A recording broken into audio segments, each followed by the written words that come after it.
दीपक चौरसिया। आजादी के पर्व के इसी हफ्ते को खास बनाने के लिए एक फिल्म सिनेमाघरों में पा रही है और वो फिल्म है मिशन मंगल।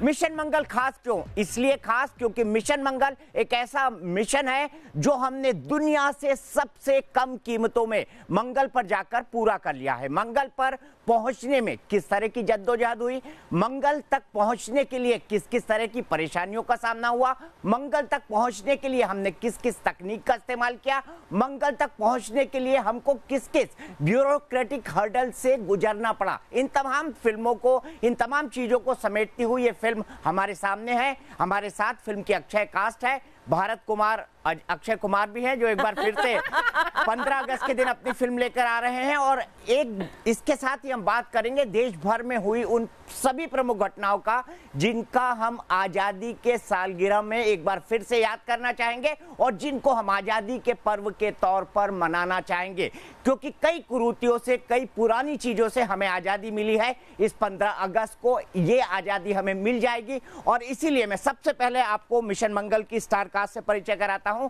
मेरे साथ सुपरस्टार अक्षय कुमार है, कीर्ति जी हैं, साथ ही साथ विद्या हैं और साथ ही साथ तापसी पन्नू हैं।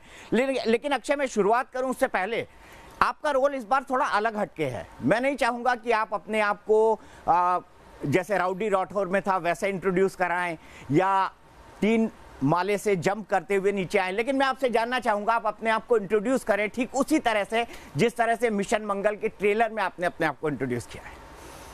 मैं उस तरह से इंट्रोड्यूस करूं अपने आप को? जी बिल्कुल।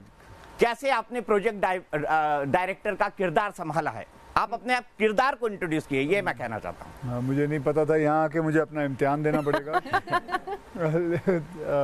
मिशन डायरेक्टर मेरा नाम राकेश धवन। नमस्कार, मेरा नाम है राकेश धवन। मैं मिशन मंगल का मिशन डायरेक्टर हूँ और मेरे साथ मेरे सारे छोटे मोटे साइंटिस्ट नहीं, बड़े बड़े साइंटिस्ट हैं मेरे साथ हैं। मेरी प्रोजेक्ट डायरेक्टर तारा शिंदे और Kritika Agarwal, navigation and communication head, programme autonomy Neha Siddiqui. मैं सबसे पहले अक्षय ये जानना चाहूंगा कि मंगल पर जाना हमारे लिए वाकई में एक बड़ी उपलब्धि होती, लेकिन इसको सिल्वर स्क्रीन पर उतारना बेहद कठिन हुआ होगा, खास तौर पर एक ऐसे वक्त, क्योंकि हम भी यहाँ पर दिखाएंगे हमारे टेलीविजन स्क्रीन पर स्टूडियो में कि किस तरह से आपका स्पेस क्राफ्ट ऊपर जाता है, वो आपको देखने को मिलेगा यहाँ पर स्क्रीन पर। लेकिन मैं उससे पहले आपसे जानना चाहूंगा, बिल्कुल एक ऐसी फिल्म बनाना जो बड़ा ड्राई सब्जेक्ट है, सैटेलाइट का नेविगेशन होना, उसका ऊपर जाना, सैटेलाइट से क्या क्या चीजें पता करनी है, ये मोटे तौर पर तो लोगों को पता रहता है, लेकिन इसके अंदर लोगों को 2 से ढाई घंटे बांधा रखना कितना चैलेंजिंग था? बहुत चैलेंजिंग था। आपने बिल्कुल ये जो वर्ड आपने यूज किया, it is quite a dry subject, बिल्कुल सही है, क्योंकि इसके अंदर हम स्टोरी कैसे लाएं।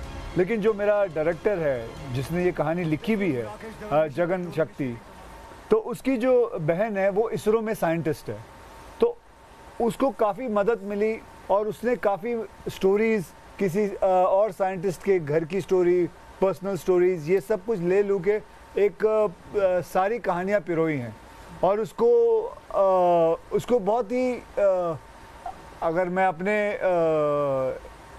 बॉलीवुड के हिसाब से कहूँ तो उसके अंदर थोड़ा मसाला डाल के उसका थोड़ा फिक्शनलाइज करके बनाया है।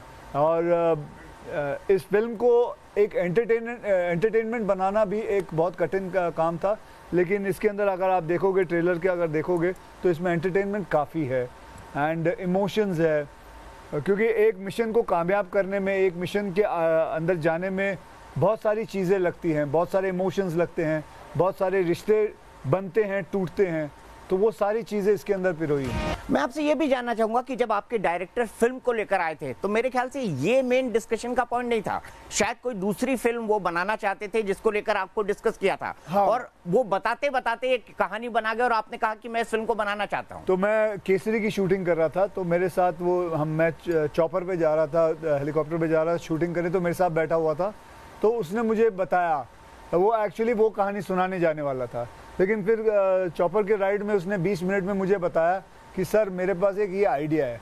तो मैंने वो जो स्क्रिप्ट बनाई थी उसको साइड में रख दी, मैं बोला वो कभी फिर बनाएंगे, ये कहानी बना दो। And you won't believe it, मुझे लगा करीबन 6-7 महीने लग जाएंगे, क्योंकि ये इतनी आसान स्क्रिप्ट नहीं है लिखना। इसने करीबन 1-1.25 महीने में वापस आ गया and he has made the script.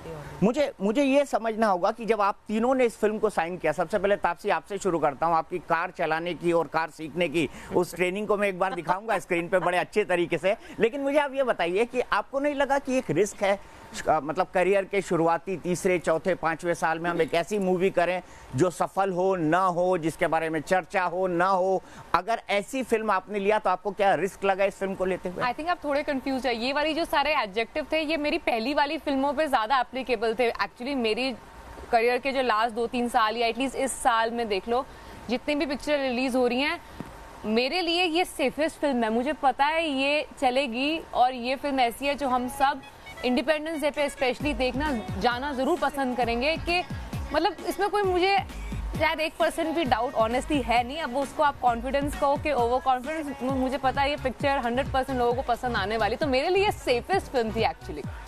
बाकियों का मुझे नहीं पता। विद्या?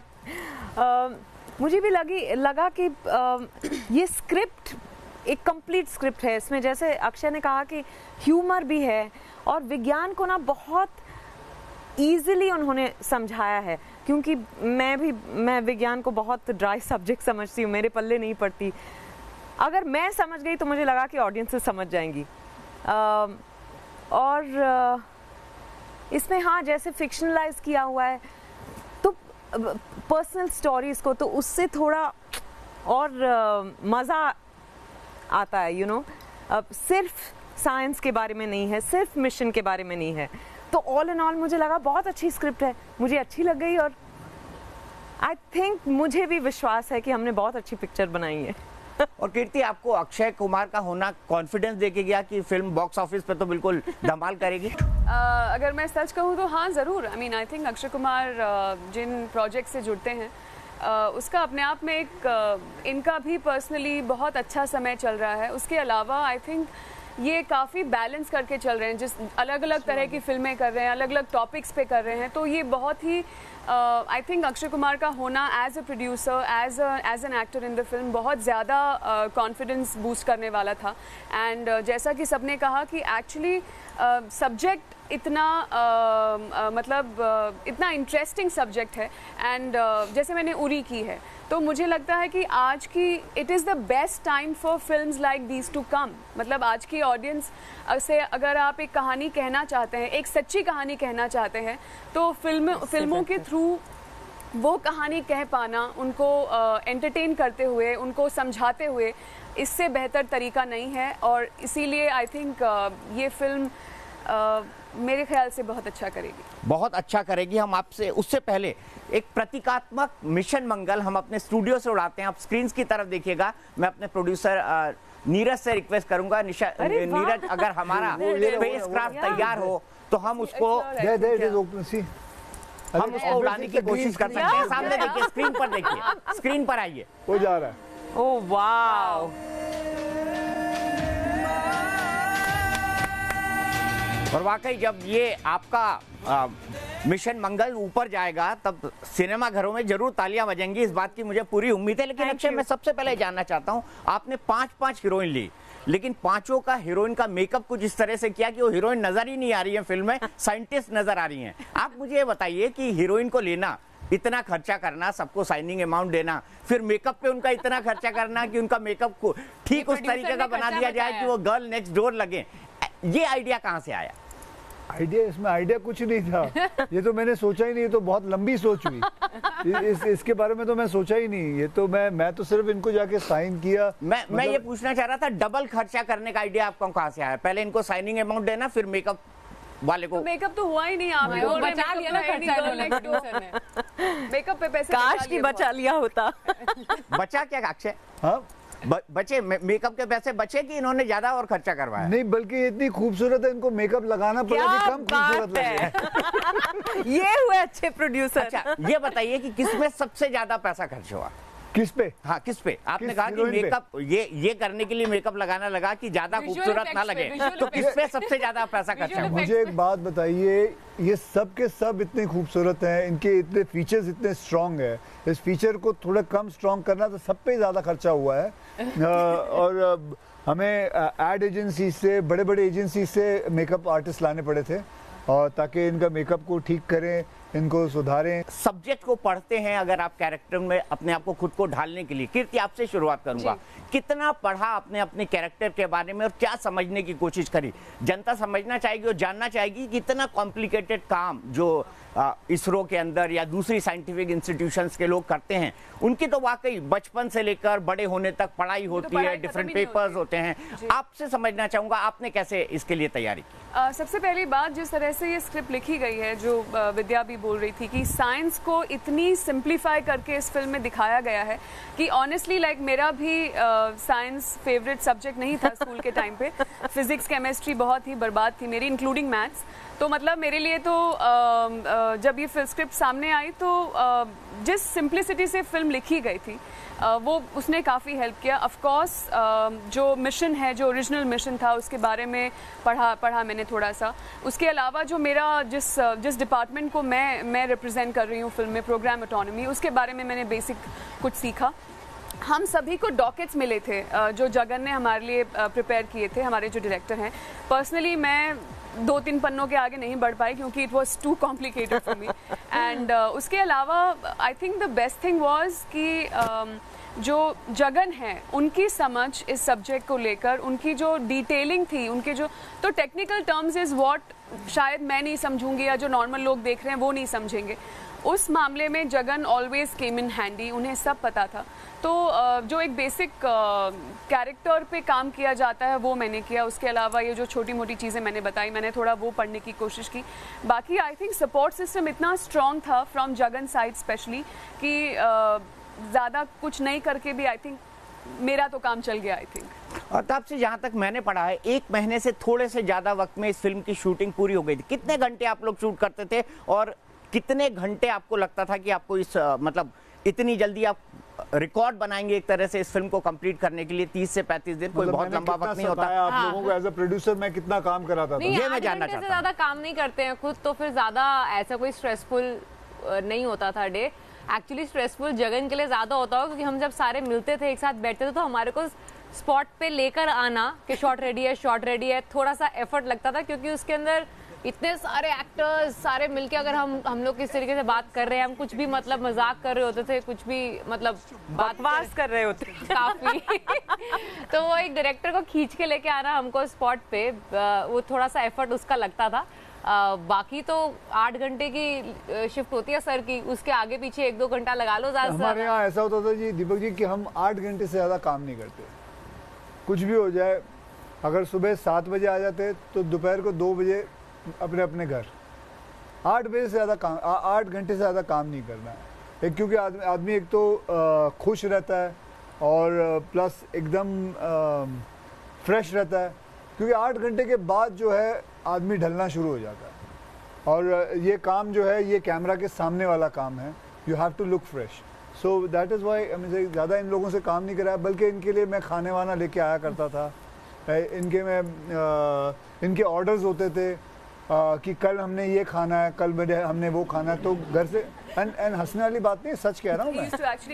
हमारे लिए रोज की रोज ये लोग इतने आसान नहीं है, ये लोग ऑर्डर देते हैं इन्होंने कल क्या खाना है, कोई कह रहा है छोले खाएगा, कोई कह रहा है राजमा खाएगा, ये सारे आते थे इनके ऑर्डर। तो ऐसे ही मतलब, और हमने करीबन ये फिल्म 32 दिन के अंदर ख़त्म कर दी।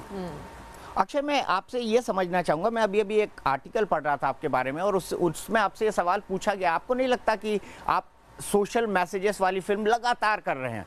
आपको कहीं ये डर लगा कि स्टीरियो कास्ट हो जाएंगे इस तरह की फिल्म लगातार करते रहे, या आपको नहीं लगा कि कुछ ऐसी फिल्में करी जाएं जिसके लिए खिलाड़ी कुमार जाने जाते हैं, धूम धड़ाका, बहुत सारी एक्शन, बहुत सारी कॉमेडी वाली फिल्म जिसके आप बादशाह? मैं दीपक जी सब करता हूँ।